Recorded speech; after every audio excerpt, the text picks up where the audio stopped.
My grandson. Well, who And gets my name is Jim Mauer. I lived through most of the events that he's going to be asking me about. I believe the first one was not Normandy, though. What would the first event be? Not Normandy. Pearl Harbor, I guess. No, I wasn't around for that either. Or the Cuban Missile Crisis. Yes, the Cuban Missile Crisis, 1962. I remember it very well because we were in school, high school, and we practiced during that whole month of October. We practiced the bomb shelter trick because every school had a bomb shelter. And we particularly stressed that, it was stressed to us that month that things were really tense in the world situation. I remember hiding beneath under my desk. I would have been 13 years old in 7th or 8th grade, I forget which one, 8th grade. And the world was right on the brink of catastrophe. And for a while it looked like a nuclear crisis could not be prevented until calmer heads prevailed. I'll never forget October of 1962, the Cuban Missile Crisis. Yeah. What do you think about the Korean and Vietnam War? Well, I don't remember Korea very much. I was born in 49, Korea was in 50. But I do know some men that served there, and they told me a lot of things about Korea. And Vietnam, of course, was the biggest fiasco, one of the bigger fiascos the United States has ever been involved in. That's one of the problems when you make a military action or fight a war with no clear purpose in mind, with no clear strategy to win. I believe we're going through the same thing today in the Middle East. We have no strategy to win. And because of that, we sacrificed in Vietnam 53,000 of our finest young men. At the time, I would have done anything to avoid going there. There was a point of conflict between my dad and myself because he had been in Korea, although not seen any action. He had been there before the action in Korea, but I would have had my tickets booked for Canada. I would not have gone. I don't think.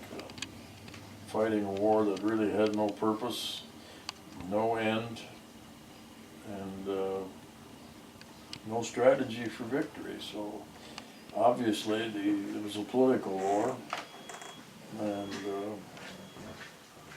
one of the bigger disasters I think this country has ever gone through. What about the Persian Gulf War? Well, that's kind of similar, although I guess we were the clear-cut winners there. But apparently nothing was really settled because we're still in the same situation today. Same people, fighting the same people, fighting over what issues, a political war. Again, no clear-cut winner. And it seems like the way we're going about it, we're just making more enemies in that part of the world. And the old philosophy is they've been fighting for thousands of years. How can we stop it? Apparently that must be true because we're not doing particularly well against this ISIS business. Yes, we removed Saddam Hussein, but what happened after that? Complete confusion, chaos. We just need a different strategy. I think we just need different leadership. I'm not sure what the answer is, but all wars nowadays are political, not fought to be won, just fought to maintain, I guess would be the word.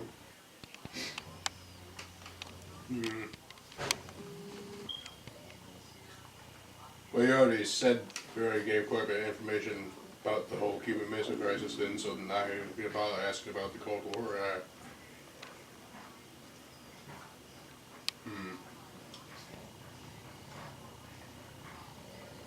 What about September 11th, 2001. Yeah, that's when the war came home. That's when we realized that we were vulnerable to attack. And also, again, that was the political issue. It seems this country, for as good as we are in intelligence, it seems that the departments don't cooperate with each other. I think it was bungled right from the beginning. I think we should have known, we didn't know, but we have the material to know. But they pulled a fast one on us because we were not ready. We're a lot more prepared today, but the same thing probably could happen again today. I remember it very well because my wife Bernadette was working in Lewiston, and she called at 8 or 9 o'clock, I forget which one. She said, "You better turn television on, something's happening." And I turned it on, and there was a picture of the tower burning. And then a few minutes later, wham, another jet hit and both towers were burning. And then I started to realize, my God, there's thousands of people working in those buildings and pedestrians below.